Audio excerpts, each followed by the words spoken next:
Hi everyone, welcome to my channel. यह हमारे Excel series का सेकंड वीडियो होगा जिसमें हम एमएस एक्सेल के कुछ इंपॉर्टेंट ऑप्शंस के बारे में सीखेंगे। तो आइए एमएस एक्सेल ओपन करते हैं। एमएस एक्सेल की विंडो का पूरा इंट्रोडक्शन मैंने पिछले वीडियो में दे दिया है। अगर आपने पिछला वीडियो नहीं देखा तो आप वीडियो के लास्ट में उसका लिंक मैं आपको दे दूँगा, तो आप वहाँ पर जा कर के उसको देख सकते हैं। तो आइए स्टार्ट करते हैं एमएस ऑफिस के ऑप्शन से। तो एमएस ऑफिस में क्लिक करेंगे और इसमें जो सबसे पहला ऑप्शन है वो है न्यू का यूज होता है नई विंडो लेने के लिए, नया वर्कबुक लेने के लिए। न्यू में क्लिक करेंगे, ब्लैंक वर्कबुक लेंगे और इसको क्रिएट ऑप्शन में क्लिक कर देंगे। तो यहाँ पे हमारे पास एक ब्लैंक वर्कबुक आ जाएगी जिसमें हम अपना वर्क कर सकते हैं। सेकंड ऑप्शन है ओपन की यूज होता है अपनी सेव की गई फाइल को ओपन करने के लिए। अगर हमने एमएस एक्सेल की कोई फाइल सेव कर रखी है उसको ओपन करना है तो आप ओपन में क्लिक करेंगे। जिस डायरेक्टरी या जिस फोल्डर में आपने फाइल सेव कर रखी है उस फोल्डर में जाएंगे और यहाँ से आपको उस फाइल को सिलेक्ट करना है और ओपन में क्लिक कर देना है। तो जो फाइल आपने सेलेक्ट की थी वो यहाँ पे ओपन हो जाएगी। थर्ड ऑप्शन है सेव का यूज होता है अगर आपने यहाँ पे कोई डेटा तैयार किया है उसको सेव करना है तो आपको सेव ऑप्शन में जाना है। यहाँ से आप अपनी फ़ाइल को किसी भी डायरेक्टरी में सेव कर सकते हैं। जैसे मुझे सेव करना है डेस्कटॉप में, तो मैं डेस्कटॉप में क्लिक करूँगा। फाइल नेम में आपको फ़ाइल का नाम डालना है, जो भी आप अपनी फ़ाइल का नाम देना चाहें वो आपको यहाँ पर टाइप कर देना है। सेव वाले ऑप्शन में क्लिक कर देंगे तो ये फ़ाइल हमारी माई फाइल के नेम से सेव हो जाएगी। अब आइए सेव एज के बारे में सीखते हैं। इसके लिए मैंने एक डेटा रेडी कर लिया है। सेव में क्या होता है कि हम अपनी फ़ाइल को रेडी करके उसको किसी भी डायरेक्टरी में किसी भी नाम से सेव कर सकते हैं। अब मान लीजिए हमने फ़ाइल को सेव कर दिया है, जिसका हमने नाम भी दे दिया है।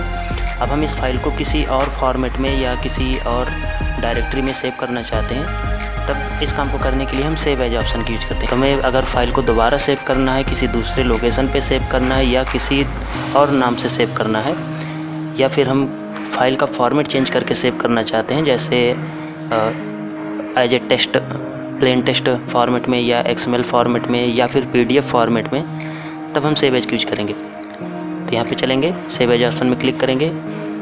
आप सेव एज से नॉर्मली अपनी फ़ाइल को एज ए एक्सेल फॉर्मेट में भी सेव कर सकते हैं, पीडीएफ फॉर्मेट में भी सेव कर सकते हैं। यहाँ पे देखिए अब मैं एक्सटेंशन सेलेक्ट कर रहा हूँ तो यहाँ से बहुत सारे फाइल फॉर्मेट हैं। इसमें से हो सकता है आपके पास पीडीएफ का एक्सटेंशन ना आ रहा हो। अगर नहीं आ रहा हो तो आप इसका अलग से एडिन इसका एक आता है, उसको डाउनलोड कर लेंगे तो यहाँ पे पीडीएफ का भी ऑप्शन आ जाएगा। आप जेपीजी चाहते हैं तो जेपीजी का ऑप्शन भी यहाँ पे आ जाएगा। उसके लिए आपको अलग से एडिन्स डाउनलोड करने पड़ेंगे। तो अगर आपको एडिन्स चाहिए तो आप मेरी ब्लॉग वेबसाइट पे जा करके वहाँ से डाउनलोड कर सकते हैं। आप नीचे कमेंट में बताइएगा, मैं आपको उस एडिन का लिंक दे दूँगा। तो यहाँ से आप अलग अलग टाइप के फॉर्मेट सेलेक्ट करके अपनी फ़ाइल को अलग अलग फॉर्मेट में सेव कर सकते हैं। जैसे मैं पीडीएफ सेलेक्ट कर रहा हूँ और यहाँ पे अपनी फ़ाइल का नाम दे देता हूँ कुछ। यहाँ से हम डायरेक्टरी सेलेक्ट कर लेते हैं और इसको सेव में क्लिक कर देते हैं। तो ये फ़ाइल हमारी एज ए पीडीएफ सेव हो चुकी है। देखते हैं, वैकेंसीज नाम से था, मैंने पीडीएफ को ABC नाम से सेव किया था। ये यहाँ पे देखिए ABC नाम से सेव है। इसको डबल क्लिक करके ओपन करते हैं तो यहाँ पे आप देख सकते हैं हमारी जो एक्सेल की फ़ाइल थी वो एज ए पीडीएफ सेव हो चुकी है। इस प्रकार से आप अपनी फ़ाइल को दोबारा सेव कर सकते हैं सेव एज ऑप्शन की हेल्प से। अगला ऑप्शन है प्रिंट ऑप्शन का यूज होता है डॉक्यूमेंट को प्रिंट करने के लिए। तो सबसे पहले हम प्रिंट प्रीव्यू करके देखेंगे, जिससे कि पता चल जाए कि हमारा डॉक्यूमेंट जो प्रिंट होने वाला है वो किस प्रकार से दिखेगा। यहाँ पे पेपर साइज वगैरह सारा कुछ दिखेगा। यहाँ पे आपको यहाँ पे एक फ़ाइल ओपन करनी है जिस फाइल को प्रिंट करना चाहते हैं। ऑफिस बटन में जाएंगे, प्रिंट ऑप्शन में जाएंगे और प्रिंट प्रीव्यू पहले देख लेंगे कि प्रिंट प्रीव्यू में सही से दिख रहा है या नहीं दिख रहा है। प्रिंट प्रीव्यू में जैसा आपका डॉक्यूमेंट दिखेगा वैसे ही आपका प्रिंट आउट में निकलेगा। तो यहाँ पे ये चीज़ आपको सेट करनी होती है, ये मैंने पहले सेट करके रखा है। प्रिंट सेटअप, पेज सेटअप जो भी होता है वो मैं आपको पेज लेआउट ऑप्शन में बता दूंगा। आप कितने भी बड़े डेटा को प्रिंट कर पाएंगे। तो चैनल के साथ जुड़े रहिएगा। अगला ऑप्शन है प्रिपेयर में जा करके आप अपने डॉक्यूमेंट की कुछ इन्फॉर्मेशन डाल सकते हैं या अपने डॉक्यूमेंट में पासवर्ड लगा सकते हैं। जैसे मैंने ये फ़ाइल ओपन कर रखी है। अब मैं चाहता हूँ कि जब भी इस फाइल को मैं ओपन करूँ या कोई दूसरा व्यक्ति ओपन करे वहाँ पे उससे पासवर्ड मांगे, बिना पासवर्ड के फ़ाइल ओपन ही ना हो। तो क्या करना है, आपको ऑफिस बटन में जाना है, प्रिपेयर में जाना है और यहाँ पे एक ऑप्शन मिल जाता है इनक्रिप्ट डॉक्यूमेंट। इसमें क्लिक करेंगे और यहाँ पे आपको कोई एक पासवर्ड देना है। तो मैं यहाँ पे एक पासवर्ड टाइप कर देता हूँ। इसको दोबारा री एंटर करेंगे, ओके करेंगे ओके करते हैं। यहाँ पे पासवर्ड लग चुका है, लेकिन पासवर्ड को हमें फाइल के साथ सेव करने के लिए एक बार सेव ऑप्शन में क्लिक करना होगा, जिससे कि जो हमने पासवर्ड लगाया है वो फाइल के साथ सेव हो जाए। अब इसको एक बार क्लोज करते हैं, फाइल को ओपन करते हैं। देखिए यहाँ पे ये पासवर्ड मांग रहा है, तो हम पासवर्ड देंगे और ओके बटन में क्लिक कर देंगे। तो ये फाइल हमारी यहाँ पे ओपन हो चुकी है। तो इस प्रकार से आप पासवर्ड लगा सकते हैं। पासवर्ड हटाना है तो आपको वापस प्रिपेयर में जाना है, इनक्रिप्ट डॉक्यूमेंट में क्लिक करना है और जो आपने पासवर्ड लगा रखा है इसको आपको बैक स्पेस से डिलीट कर देना है। ओके करेंगे और आपने पासवर्ड डिलीट किया है तो आपको एक बार फाइल को सेव करना पड़ेगा, जिससे कि जो आपने हटाया है पासवर्ड वो उसके साथ सेव हो जाए, फाइल के साथ सेव हो जाए। अब इसको क्लोज करते हैं, अगेन इसको ओपन करके देखते हैं। देखिए यहाँ पे इसने कोई भी पासवर्ड नहीं मांगा क्योंकि हमने पासवर्ड हटा दिया है। नेक्स्ट ऑप्शन देखते हैं। और सेंड और पब्लिश का इसमें कोई खास यूज होता नहीं है अब, तो आप इनको छोड़ सकते हैं। लास्ट ऑप्शन है क्लोज, कंट्रोल W होती है इसकी शॉर्टकट। क्लोज में क्लिक करेंगे तो क्या होगा, जो हमने यहाँ पे डॉक्यूमेंट विंडो ओपन कर रखी थी वो यहाँ पे क्लोज हो चुका है। अगेन हम वर्कबुक अपनी फाइल ओपन कर लेते हैं। नेक्स्ट ऑप्शन की ओर चलते हैं, एक्सेल ऑप्शन। एक्सेल ऑप्शन में एक्सेल से रिलेटेड काफ़ी सारी सेटिंग्स होती हैं, तो इसमें सारी सेटिंग अभी हमें नहीं देखना। मैं इसमें आपको एक दो सेटिंग दिखा देता हूँ करके। जैसे आपको अपनी एक्सेल की थीम चेंज करना है। अभी कौन सी थीम लगी हुई है इस पर, ब्लैक वाइट लगी हुई है। ये देखिए ब्लैक दिख रहा है आपका थीम, ये देखिए ब्लैक दिख रहा है। अगर मुझे इसकी थीम चेंज करना तो मैं क्या करूँगा, एक्सेल ऑप्शन में जाऊँगा, यहाँ पे पॉपुलर ऑप्शन आपको दिख जाएगा। पॉपुलर ऑप्शन में कलर स्कीम का ऑप्शन मिल जाता है। यहाँ पे आपके पास 3 टाइप की थीम्स होती हैं, ब्लू, सिल्वर, ब्लैक। ब्लू करके देखते हैं और इसको ओके करते हैं। तो देखिए यहाँ पे आपके एक्सेल की विंडो का कलर ब्लू हो गया है। तो एक्सेल में बाय डिफ़ॉल्ट 3 थीम होती हैं, आप इनमें से किसका भी यूज कर सकते हैं। सिल्वर करके देखते हैं, ये सिल्वर टाइप हो गया। तो इस प्रकार से आप इसमें थीम भी चेंज कर सकते हैं। एक्सेल विंडो क्लोज करना है पूरा, तो आपको एग्जिट एक्सेल में क्लिक करना है। ये एक्सेल यहाँ पे क्लोज हो जाएगा। अगेन ओपन कर लेते हैं। तो मेरे ऑफिस बटन के जितने भी ऑप्शन थे लगभग सारे कंप्लीट हो गए हैं।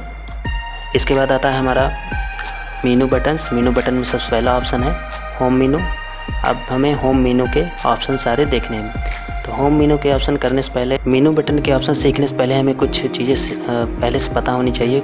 जैसे आपको एक्सेल में गिनती टाइप करनी है या सीरियल नंबर टाइप करना है या टेबल लिखनी है, तो इसके लिए इसमें बहुत अच्छी सुविधा होती है। इसमें क्या करना होता है कि आपको एक सीरीज बतानी होती है, ये फिर उसी क्रम में उस सीरीज को बढ़ाता हुआ चलता है। तो जैसे मुझे 1 से लेकर 100 तक की काउंटिंग लिखनी है, गिनती लिखनी है, तो मैं क्या करूँगा, 1 × 2। तो ये मैंने सीरीज बता दी कि इस क्रम में इसको बढ़ाना है, मतलब 1, और उसके बाद 2, 2 के बाद 3, 3 के बाद 4, इस क्रम में ये संख्या को बढ़ाएगा। तो इन दोनों को सेलेक्ट करके आपको ये जो छोटा डॉट दिख रहा है, जैसे कर्सर ले जाएंगे तो यहाँ पे ब्लैक प्लस में कन्वर्ट हो जाएगा पॉइंटर आपका। इसको लेफ्ट बटन दबा करके आपको नीचे तक ड्रैग कर देना जहाँ तक चाहिए। तो मुझे 10 तक चाहिए तो मैं 10 तक इसको ड्रैग कर दूँगा। आगे आएंगे जस्ट इसके बगल में, यहाँ पे हमें टाइप करना है 11, 12। अब इन दोनों को पकड़ के आपको इन दोनों को सिलेक्ट कर लेना है और ये डॉट पकड़ करके आपको नीचे की ओर इसे फिल कर देना है। तो देखिए यहाँ पे 20 तक हो गया। अब हमें क्या करना है, अब इन दोनों को सिलेक्ट करना है।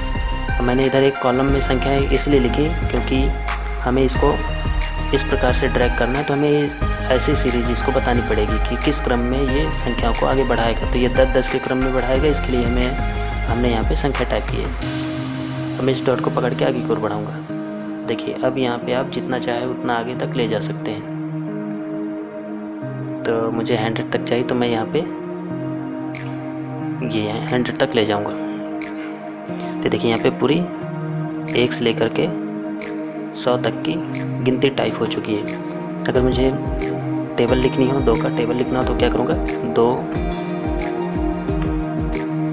× 4, मतलब 2 × 2 यानी कि 4।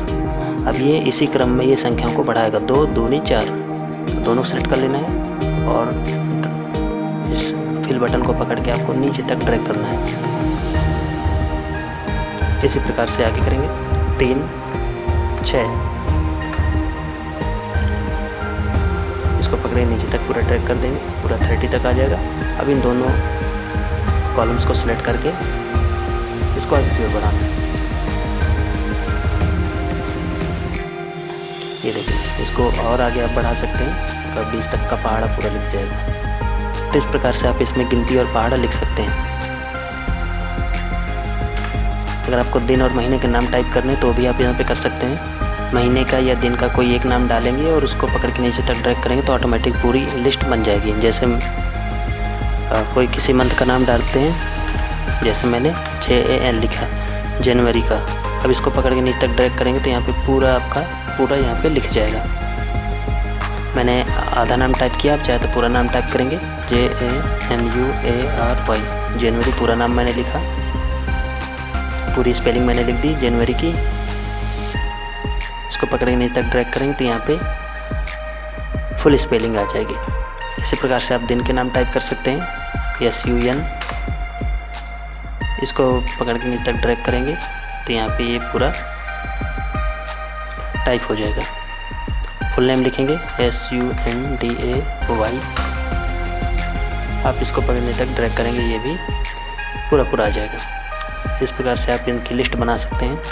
तो इस वीडियो में हमने आज सीखा MS ऑफिस के ऑप्शन, फाइल में पासवर्ड लगाना और कुछ रैंडम संख्याएं जनरेट करना, गिनती लिखना, टेबल्स लिखना और कुछ कस्टम लिस्ट बनाना।